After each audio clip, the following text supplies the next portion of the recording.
จักแต่งสารขับขานก่าวจีสุดแสนหม่นมีหมดเสียงความหวังยาเมื่อเขาตุกเหมือนนกติดตังละเหเปปังดินหล่นใจใจอยากจักถ่ายถอนเมื่อตอนไข่ใดปากเขาว่าไปสปะปูน้อมถ่อมตัวเฝ้านัวบ่ละแม่น้ำตึงหาจักมาเขาไปแล้วมันยากแต่หนาเหมือนไปคำกาติดอยู่เถื่อนถ้ำรบลีหนีหายบอกกลายบอกกล่ำสั่งมาใจดำแต่ตักเธอยืมตังฉันสามปันเปื้อนหักแล้วก็หายจอยนอนายจากนี้ปอแล้วตึงบ่อไก่กายเปื่อนฝงยิงใจหาตึงบ่ฮือขอเว้นจากนี้ถึงมีเป็นตื้อบ่ขอยื่นมือจ้องจักมนุษย์เมืองคนสับสนยิ่งนักสุดแสนหม่นเศร้าตึงวันลางคนจุจำเรื่องกรรมประกันเอาไม่เดือดนั้นระวังนอเจ้าหันมานักหลายจำไก่ใจเศร้าใจนีบ่เจ้าบ่ยังโดนสืบทรัพย์สินที่ดินแตกมางเสียงสองให้หันสองงานแถมถูกบังคับให้ไปคืนศาลย้อนว่าสันดานเปื้อนเลวเสียงทานกำฮือแล้วหนีบ่ดีปะปานนิสัยสันดานเลวนักเมื่อใครได้หนอมาขอแต่ตักคำเจ้าว่าอันแรงง่ายได้ลดไปแล้วปากันหนีหายคนกำนอนายต้องมานั่งให้ต้องมานั่งให้นะจากเสียแผ่วขยบห้าก็ขอกล่าวว่าธรรมะรับอรุณสวัสดีกับบรรดาท่านผู้ฟังแล้วก็ท่านผู้ชมทุกท่านนะที่กำลังติดตามรายการธรรมะรับอรุณนะในเจ้าวันอาทิตย์เนาะปี12เดือนกรกฎาคมพุทธศักราช2569ซึ่งในเจ้าวันนี้นะเก้ากับผมอัตมภาพนะพระครูโสพลปริยัติก็ได้นำรายการนะธรรมะรับอรุณมาพบกับบรรดาท่านผู้ฟังท่านผู้ชมนะซึ่งตามปกตินั้นก็จะเป็นหน้าที่ของท่านอาจารย์พระครูศิริรัตนโสภิตเจ้าคณะอำเภอเมืองลำปางเลขานุการเจ้าคณะจังหวัดลำปางนะแต่เนื่องจากว่าเจ้าวันนี้นะท่านอาจารย์ติดศาสนกิจแล้วก็เป็นพิธีกรใหญ่ ที่วัดพระธาตุดอยแก้วนะอำเภอแม่พริกจังหวัดลำปางเนื่องจากงานฉลองเจ้าคณะตำบลฉลองเจ้าอาวาสนะวัดพระธาตุดอยแก้วนะอำเภอแม่พริกนะก็เลยบอกว่าวันนี้ขอเมตตาท่านอาจารย์พระครูโสพลได้เป็นธุระเป็นภาระ จะมาจัดก็บ่ได้นะท่านอาจารย์พระครูศิริรัตนโสภิตเนี่ยเป็นผู้มีอุปการะคุณนะเป็นสปอนเซอร์นะจ้องทำว่าเป็นทีมของเขานะปีที่แล้วนี้รวมบริจาคมาสนับสนุนมา5 ปันฉะนั้นก็น้อม นะครับน้อมยินดีนะครับที่จะรับใจนะคณะครูบาอาจารย์เฮานะครับวันไหนที่ถ้าบ่ติดศาสนกิจนะท่านอาจารย์ก็คงจะได้มาพบมาเจอกับเฮาเพราะว่าจ้องธรรมะเป็นทีของเฮานี้เป็นจ้องพระพุทธศาสนาสีขาวเพื่อที่จะให้คณะครูบาอาจารย์แต่สงฆ์นักพัฒนานะครับคณะครูบาอาจารย์ต่างๆนั้นได้นำกิจการงานทั้งบุญทั้งกุศลพ่องมามาจากกับพี่น้องพุทธศาสนิกชนของเขาแต่จะได้ก็ตามบรรดาท่านผู้ฟังทั้งหลายแต่ว่านี่ก็ยังติดงานอย่างก็งานที่อันอาจารย์พระครูสถิตธรรมวิพัฒน์เจ้าอาวาสวัดบ้านไร่ศิลาทองนะเจ้าคณะตำบลพิชัยเขต3อำเภอเมืองจังหวัดลำปางที่ได้สูญเสียไอ้บ่าวไอ้บ่าวของเพิ่นอยู่ที่เมืองปางซึ่งก็ทุกคืนก็มีการบำเพ็ญบุญบำเพ็ญกุศล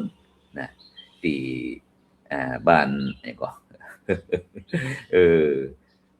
หลงลืมก่อนอันบ้านอย่างก็บ้านอันบ้านหนองตำบลบ้านขออำเภอเมืองปางจังหวัดลำปางตั้งแต่วันที่10วันนี้12ก็2คืนมาแล้วเนาะวันที่10ถึงวันที่15เวลา2 ทุ่มก็มีการฟังเทศน์ฟังสวดแล้วก็วันที่16กรกฎาคมวันที่16นี่ก็จะเป็นวันพัดวันพัด วันพุธวันศุกร์บดีเสียผีนะบดีจอมกลางเหมือนกับพระครูโสพลที่มีการชาปนกิจศพของปู่อุ๋ยถึงแก้วของแสนที่ผ่านไปก็เพราะน่าจะเป็นที่เดียวกันก็คือคนทางเหนือเขานั้นบอกใครบอกว่ามันบดีเสียวันอังคารก็เฮงวันพุธก็บ่นิยมวันศุกร์ก็บ่ได้แล้วก็วันเก้ากองด้วยฉะนั้นก็เชิญพี่น้องพุทธศาสนิกชนได้ไปร่วมบำเพ็ญบุญบำเพ็ญกุศลของไอ้เสาของปราดหรือว่าไอ้เสิร์ชอายุ63 ปีที่บ้านเลขที่31บ้านหนองตำบลบ้านขออำเภอเมืองปางจังหวัดลำปางซึ่งก็มีท่านอาจารย์พระครูสถิตธรรมวิพัฒน์นี่ก็เจ้าคณะตำบลเขต3เขต3ลำปางเมืองลำปางพี่ชัยเขต3เนาะเป็นน้องบ่าวพร้อมถึงญาติพี่น้องก็เชิญชวนพี่น้องพุทธศาสนิกชนได้ไปฟังเทศน์ฟังธรรมในการบำเพ็ญบุญบำเพ็ญกุศลเพราะว่าเดือนนี้ก็เป็นเดือนสำคัญเช่นเดียวกันเพราะว่าเป็นวันเฉลิมพระชนมพรรษาวันที่28เฉลิมพระชนมพรรษาพระบาทสมเด็จพระวชิรเกล้าเจ้าอยู่หัววันที่29เป็นวันอาสาฬหบูชาเป็นวันที่พระรัตนตรัยครบบริบูรณ์ก็คือพระพุทธพระธรรมพระสงฆ์เกิดขึ้นในโลกที่พระพุทธเจ้าได้แสดงพระธรรมเทศนากันเรื่องแรกเรื่องธรรมจักรกับปวัตนสูตรแล้วก็ในวันที่30ก็เป็นวันเข้าพรรษาอธิษฐานเข้าพรรษาแต่พี่น้องเจ้าพุทธเขาก็มักจะคุ้นเคยว่าวันอาสาฬหบูชาก็คือวันเข้าพรรษาแต่ละวันเข้าพรรษาก็คือวันที่แฮม1 ค่ำแฮม1 ค่ำเดือน10เดือน8 2 หนเดือน10 2 หนนี่ตั้งเหนือเขานั่นนั่นวันเข้าพรรษาตั้งแต่แรม1 ค่ำเป็นต้นไปฉะนั้นก็แฮมบ่กี่วันละแฮมบ่เมินละฉะนั้นก็แจ้งให้พี่น้องพุทธศาสนิกชนเขาได้เตรียมเพราะว่าในช่วงนี้ก็จะมีเกี่ยวกับกิจการงานเกี่ยวกับเรื่องการแห่เทียนเข้าพรรษาพ่องอะไรอย่างต่างๆนานาเนี่ยงานที่กำลังจะที่ได้เตรียมการเตรียมงานที่บรรดาท่านผู้ฟังทั้งหลายฉะนั้นก็ตอนนี้ก็เป็นสิ่งที่สำคัญยิ่งแต่ก่อนสิ่งในช่วงนี้หลานบ่าวตุหลานก็บอกว่าตุลุงช่วงนี้บ่ใครได้อยู่เลยเนาะบอกว่าเพราะว่าวันก่อนนั้นก็ไปที่พุทธมณฑลจังหวัดนครปฐมไปในฐานะเป็นคณะกรรมการแล้วก็เลขานุการคณะกรรมการโครงการหมู่บ้านรักษาศีล5คนเหนือก็ได้ติดตามพระเดชคุณหลวงพ่อพระเทพรัตนนายก นะประธานคณะกรรมการพระเดชคุณหลวงพ่อพระเทพสิงหวราจารย์ดรนะรองประธานคณะกรรมการท่านอาจารย์เจ้าคุณพระศรีศิลปาจารย์นะรองประธานคณะกรรมการพร้อมถึงคณะกรรมการโหนเขาก็ไปประชุมแล้วก็ในงานนี้ก็มีการมอบโล่หมู่บ้านรักษาศีล5ต้นแบบประจำปี 2568 นะ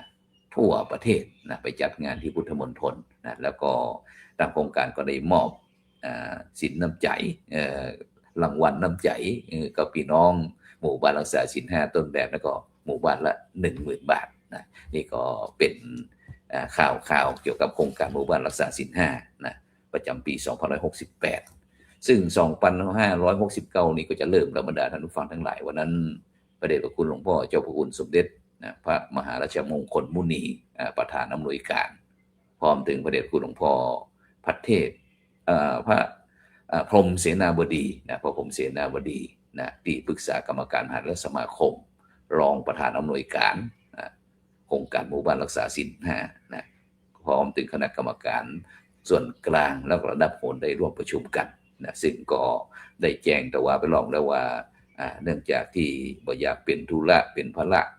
อันนักหน่วงคือกับพี่น้องหมู่บ้านรักษาศีล5ต้นแบบนะซึ่งปีนี้คณะกรรมการเขาบอกว่าไม่จำเป็นขอคืองดเกี่ยวกับเรื่องของฝากนะเพราะแต่ก็ไม่ได้ห้ามนี่เนาะ ถ้ามีความพร้อมนะแต่ว่าอยากคือเป็นภาระกล้าใจใจทั้งสิ่งต่างๆคือกับหมู่บ้านรักษาศีล5ต้นแบบนะเพราะว่าเห็นใจซึ่งกันและกันนะแล้วก็โดยเฉพาะปีนี้ทางหนเหนือเขาก็จะออกตรวจเยี่ยมเวลา 13:30 นาทีก็คือบ่ายโมงครึ่งนะบ่ายโมงครึ่งวันที่หลังจากที่อธิษฐานเข้าพรรษาในวันที่30เนาะคนเสร็จเรียบร้อยแล้วก็ประมาณวันที่3สิงหาคมนี่ก็จะไปตรวจเยี่ยมปนที่อำเภอบ้านหลวงจังหวัดน่านนะเพราะว่าเมืองน่านเฮานี่จ้าบ่ได้ถ้าจ้าเอาไว้ตั้งปลายๆนี่น้ำท่วมตลอดนะแต่นั้นก็ปีนี้ก็แจ้งคือกับหลวงพ่อเจ้าคณะจังหวัดรองเจ้าคณะจังหวัดนะคณะกรรมการศีล5ระดับจังหวัดได้รับทราบว่าปีนี้เฮาเริ่มสตาร์ทตั้งแต่3สิงหาคมนะที่อำเภอบ้านฟ้าอำเภอบ้านหลวงจังหวัดน่านนะวันที่4สิงหาคมนี่ก็บ้านหวังโป่งอำเภอร้องกวางจังหวัดแพร่นะไปเมืองน่านก่อนแล้วก็มาพักที่แปะนะมจรวิเขตแปะพักนั้นก็กลับนะแล้วก็วันที่6สิงหาคมไปที่บ้านต้าหัวฝายนะอำเภอขุนตางจังหวัดเชียงรายแล้วก็วันที่7สิงหาคมก็จะเป็นบ้านดอนใจอำเภอปงนะบ่อยแจ้อำเภอปงนะคนเมืองเขาจะเรียกว่าปงอำเภอปงจังหวัดพะเยานี่นะนี่ก็วันที่6ที่7ไปเชียงรายแล้วก็พะเยาแล้วก็ปั่นไปวันที่10นี่บ้านไร่เทพนครนะอำเภอเมืองกำแพงเพชรจังหวัดกำแพงเพชรแล้วก็วันที่11นั่นก็จะเป็นบ้านแม่กะสีนะอำเภอแม่เปิ่นจังหวัดนครสวรรค์10-11นี่อยู่เปิ้นภาค4กำแพงเพชรแล้วก็นครสวรรค์แล้วก็ถัดไปกับวันที่17 18 19 20สิงหาคมนี่นะ17นี้ที่บ้านเขาโค้งอำเภอบางบุญนาถจังหวัดพิจิตรวันที่18สิงหาคมนี่ก็บ้านนายมอำเภอเมืองเพชรบูรณ์จังหวัดเพชรบูรณ์ปีแล้วนี่เมืองเก่าบ้านเมืองเก่านะจังหวัดเพชรบูรณ์นี่ก็เป็นแชมป์ของหนเหนือ16จังหวัดภาคเหนือนะวันก่อนนั้นก็เข้าไปรับโล่แชมป์ระดับประเทศนี่นะแล้วก็วันที่19สิงหาคมบ้านวังหินนะอำเภอเมืองพิษณุโลกจังหวัดพิษณุโลกวันที่20นะถือว่า20บ้านหนองจิกกรีนะอำเภออำเภอด่านล้านหอยจังหวัดสุโขทัยแล้วก็ถัดไปก็24 25 26 24นี่ก็จะเป็นที่บ้านรวมใจนะอำเภอท่าป่าจังหวัดอุตรดิตถ์วันที่25สิงหาคมนี่ก็บ้านเมยะอำเภอบ้านตากจังหวัดตากโพดมาที่วันที่26นี่มาบ้านเมาะหลวงนะอำเภอแม่เมาะจังหวัดลำปางนะที่อำเภอที่ท่านอาจารย์สาธิตธีรปัญโยนะสถาบันธรรมาภิวัตน์ท่านเลิกนะสุดท้ายสิงหานี่แล้วก็13วันนะออกเดือนสิงหาแล้วก็ไปที่สิงหากันยา1 2 3นะนี่มาภาค7นะมาภาค7วันที่1กันยานี่ก็จะเป็นบ้านห้วยกองเลาะ ตำบลป่าภูอำเภอบ้านโฮงจังหวัดลำพูนเสร็จเรียบร้อยแล้ววันที่2ก็จะเป็นบ้านยังเมินอำเภอเสมิงจังหวัดเชียงใหม่สุดท้ายสุดท้องน้องสุดท้ายนี่ไปปิด3 กันยายนที่บ้านต่อแพอำเภอขุนยวมจังหวัดแม่ฮ่องสอนนี่ก็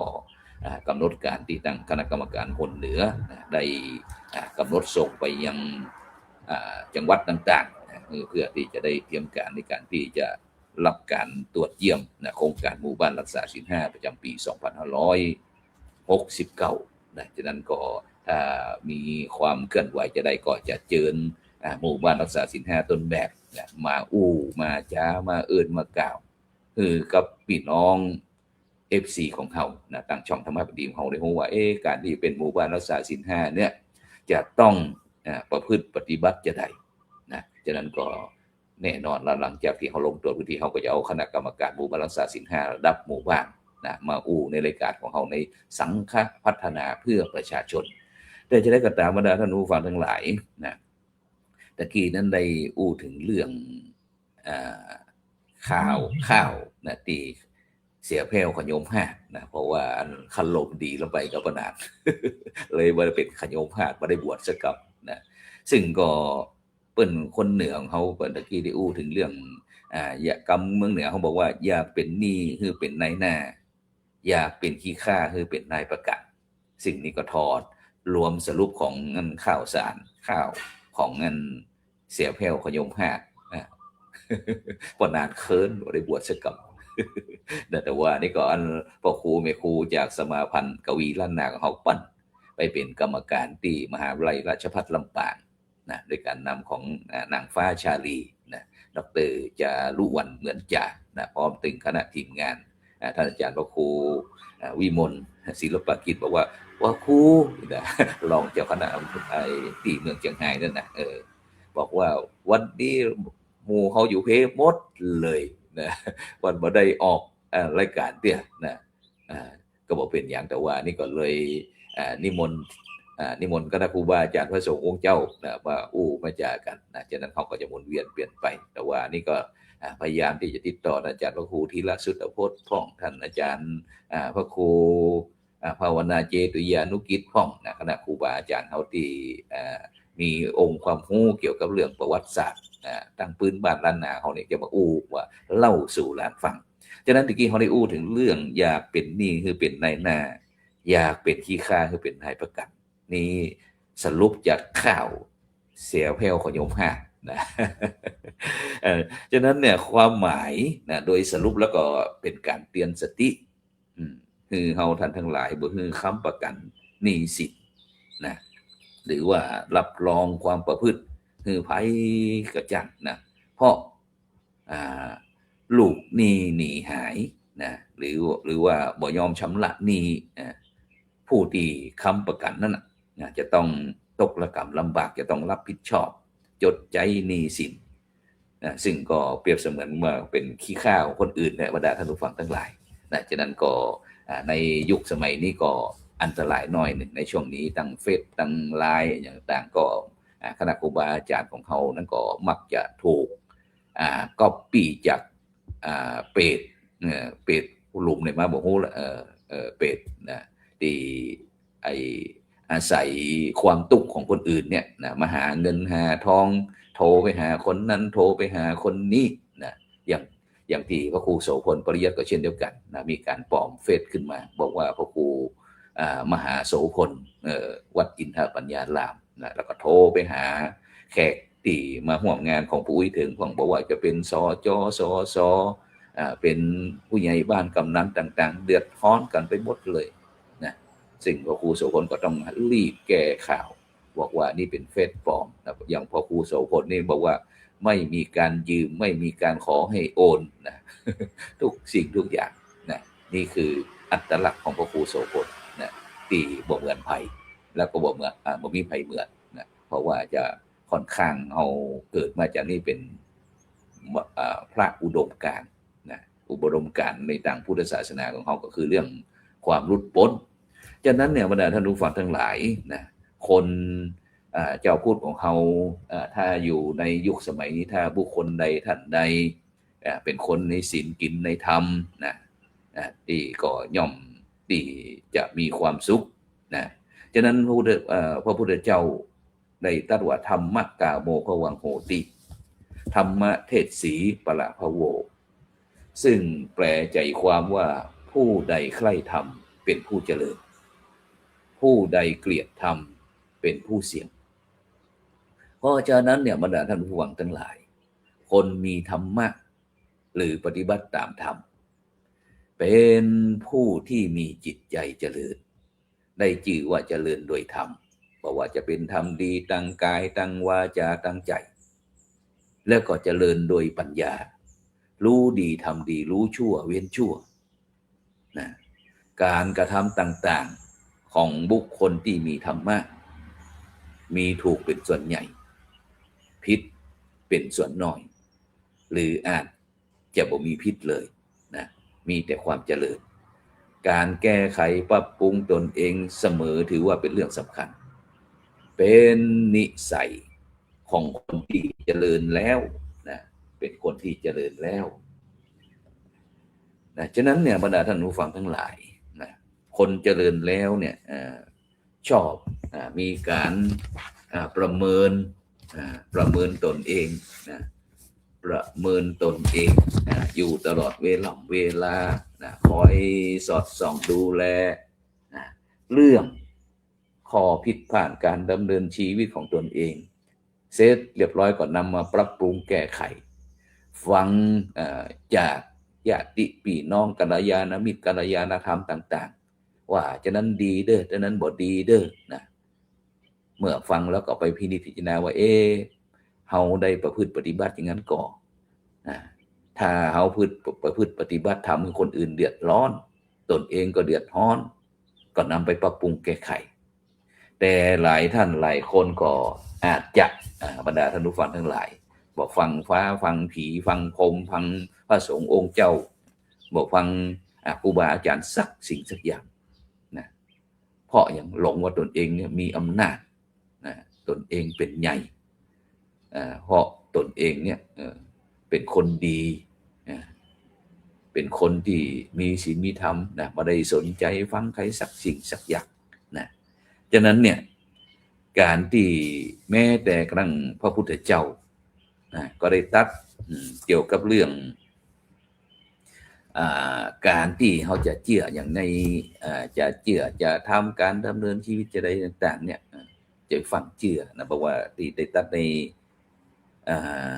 การละมสูตรหรือว่าพระสูตรที่ว่าด้วยหลักของความเชื่อนะ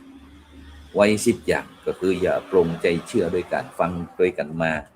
2อย่าปรงใจเชื่อโดยการปฏิบัติถือปฏิบัติสืบกันมา3อย่าปรงใจเชื่อโดยการเล่าลือหรือว่าตื่นข่าว4อย่าปรงใจเชื่อด้วยการอ้างตำรับตำราหรือว่าคัมภีร์คัมภีร์นั้นคัมภีร์นี้อย่าปรงใจเชื่อเพราะตรรกะหรือว่าความน่าจะเป็น6อย่าปรงใจเชื่อเพราะการอนุมานหรือว่าการคาดเดากันเอง7อย่าปรงใจเชื่อด้วยการคิดตรองตามแนวเหตุแนวผล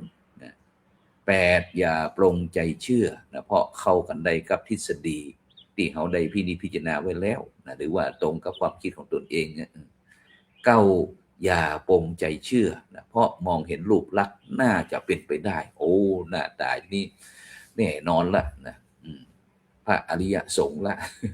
แน่นอนละสำเร็จอรหันต์ละนะอย่าไปพังเชื่อเดี๋ยวแล้วสุดท้ายก็คืออย่าปรงใจเชื่อเพราะนับถือว่าท่านนี้เป็นครูบาอาจารย์ของเขาทุกอย่างพุทธเจ้าบอกไม่ให้เชื่อเลยหากยังบ่ได้ใจปัญญาพินิจพิจารณาไตร่ตรองมือดีเนี่ยก่อนเพราะฉะนั้นเนี่ยบรรดาท่านผู้ฟังทั้งหลายทางพุทธศาสนาเขาเน้นเรื่องศีลสมาธิปัญญาคือความรอบรู้เฉลียวฉลาดเป็นเครื่องมือกำจัดโมหะนะโลภะโทสะโมหะนะความโลภความโกรธความหลงหรือความโง่เขาเบาปัญญาในจิตใจของเขาเมื่อเขาใจปัญญาพิจารณาไตร่ตรองนะเมื่อดีก่อนจะเชื่ออะไรหรือว่าเชื่ออะไรจะได้ไม่ผิดหวังหรือว่าโดนหลอกเหมือนกับที่เขาท่านทั้งหลายได้พบได้เจอในปัจจุบันนี้นะ ฉะนั้นทุกวันเนี่ยคนเฮาก็มักจะหลงตนเองบอกว่าตนเองมีอำนาจซึ่งโดยเฉพาะถ้าอู้ถึงอำนาจทั้งโลกก็หมายถึงความสามารถสิทธิหรืออิทธิพลที่ทำให้คนอื่นต้องยอมรับ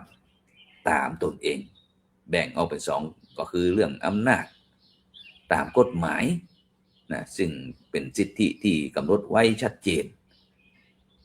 แล้วก็อำนาจที่มีอิทธิพลเหนือคนอื่นนะซึ่งเกิดจากการบังคับขู่เข็นกันหรือว่าความเคารพนับถือนะสามารถบริบทของอำนาจออกได้ก็เป็น3ด้านก็คืออำนาจด้านกฎหมายการทำงานนะสิทธิหน้าที่บุคคลหรือว่าตำแหน่งงานได้รับอนุญาตคือตัดสินใจสั่งการได้นะเช่นผู้จัดการมีอำนาจเซ็นอนุมัติงบประมาณมีอำนาจที่จะแต่งตั้งเป็นนั้นเป็นนี้หรือว่าอำนาจได้รับการแต่งตั้งเป็นนายกรัฐมนตรีกะนะเป็นรัฐมนตรีกะเป็นปลัดนั้นเป็นผู้ว่าเป็นนายอำเภอเป็นผู้ใหญ่บ้านกำนันต่างๆเนี่ยบรรดาคนฟังทั้งหลายนะเป็นว่าด้านกฎหมายในการทำงานส่วนด้านการเมืองก็คืออำนาจอธิปไตย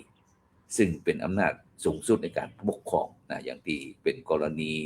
รอบบ้านเฮารอบประเทศไทยเฮาบอกว่าจะเป็นตั้งจังหวัดตากกะนะตั้งภาคอีสานกะหลายสิ่งหลายอย่างบรรดาท่านผู้ฟังทั้งหลายแล้วก็สุดท้ายก็คือเรื่องการมอบอำนาจก็คือการที่เจ้าของสิทธิ์ตัวจริงนะตัวการมอบหมายให้คนอื่นก็คือตัวแทน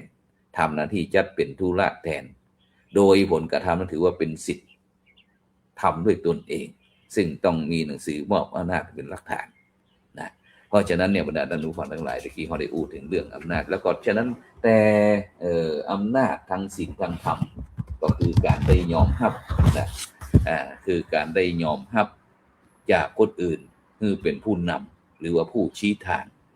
นะทางศีลธรรมโดยเฉพาะผู้นำด้านจิตวิญญาณนี่นะโดยไม่ได้มาจากตำแหน่งหรือว่ากฎหมายหรือว่าการบังคับขู่เข็นแต่เกิดจากการกระทำที่เสียสละนี่อำนาจทางศีลทางธรรมสื่อสัตย์ยึดมั่นในความถูกต้องอยู่ในศีลกินในธรรมจนเป็นคนที่บุคคลทั่วไปเคารพนับถือจากใจจริงซึ่งก็ถ้าอู้ถึงเรื่องอำนาจทางศีลธรรมนี่ก็คือมาจากการกระทำที่บ่ใจกำอู้อำนาจเนี้ยสร้างบ่ได้ด้วยการสั่งการแต่เกิดจากการกระทำแต่หรือว่าจริงๆนะที่แสดงออกถึงเรื่องความเสียสละยกตัวอย่างพระสงฆ์องค์เจ้าพระสงฆ์นักพัฒนาได้ช่วยเหลือสังคมโดยบ่หวังสิ่งตอบแทนต่างๆเนี่ยในทางศีลทางธรรมแล้วก็บ่ต้องเปิดกฎหมายเด้อนะกฎหมายควบคุมการกระทำภายนอกแต่อำนาจทางศีลธรรมเนี่ยควบคุมด้วยจิตสำนึกอย่างที่เขาว่าศีล5ศีล8ศีล10ศีล227เป็นต้นบ่ต้องเปิดกฎหมายนะเพราะยังทำตามศรัทธาบ่ใจเพราะความกลัวผิดนะตามศรัทธาคือศีลข้อที่1ที่2ที่3ที่4ที่5เนี่ยถ้าเฮาบ่ประพฤติแล้วมันก็เกิดความสุขเฮาแต่บ่ได้ใจกฎหมายนะบ่ได้บังคับและสุดท้ายก็คือเปรียบเหมือนเงากระจกกฎหมายกฎศีลธรรมนี่นะอำนาจทางศีลธรรมเนี่ยกฎหมายคือเส้นทางเดินที่มีหัวกันจะต้องเดินตามกฎเพราะกลัวตกถนนหนทางส่วนอำนาจทางศีลธรรมก็คือแสงสว่างที่ปลายทางเดินตามเพราะหันว่าทางนั้นปลอดภัยแล้วก็ดีทั้งต่อตนเองและก็ส่วนรวมเพราะฉะนั้นบรรดาท่านผู้ฟังทั้งหลายนะแต่เจ้านี่ต้องขอบคุณอนุโมทนาเพราะว่าแต่ว่านี่ก็ได้มีโอกาสเดินทางไปร่วมการเปิดอบรมพัฒนาศักยภาพนะพระบัณฑิตพัฒนาราษฎรบนที่สูงนะที่บ้านวัดแม่ห้อยเงิน